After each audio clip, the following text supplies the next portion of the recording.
Hundreds of thousands of developers use dbt Power User. But I honestly think most people still have not discovered what Altimate quietly built around it. At first glance, dbt Power User just feels like a really polished dbt extension for VS Code. The autocomplete works well, lineage is easy to follow, query previews are useful, and things like docs generation, health checks, and cost estimation make everyday workflows much smoother, which already makes it one of the strongest extensions in the dbt ecosystem. But after spending more time with the broader Altimate setup, especially Datamates, I realized there is something much bigger happening underneath. This is not just another AI autocomplete tool.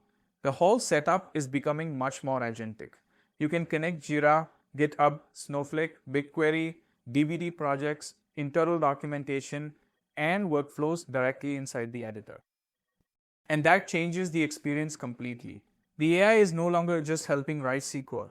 It starts understanding the actual project, dependencies, models, company standards, previous workflows, and the broader context around the work itself. One thing I genuinely liked was the knowledge hub concept.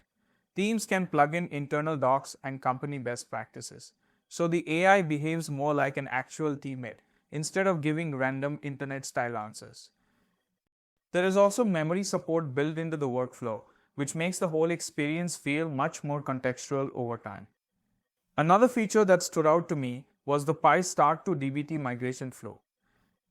Anyone who has worked with large PySpark pipelines knows how painful those migrations can become. Seeing parts of that workflow automated was honestly pretty impressive. What makes this interesting to me is that a lot of these capabilities still feel somewhat hidden. The technology is already there. A lot of users just have not connected the dots yet between dbt Power User and Datamates. Once you do, the whole thing starts feeling less like a normal VS Code extension and more like an AI workflow layer for analytics engineering, especially for teams already living inside VS Code, Cursor, or OpenVSX compatible editors. Honestly, it feels like the product is slightly ahead of its own storytelling right now. The capabilities are already strong. Most people just have not explored the full stack yet.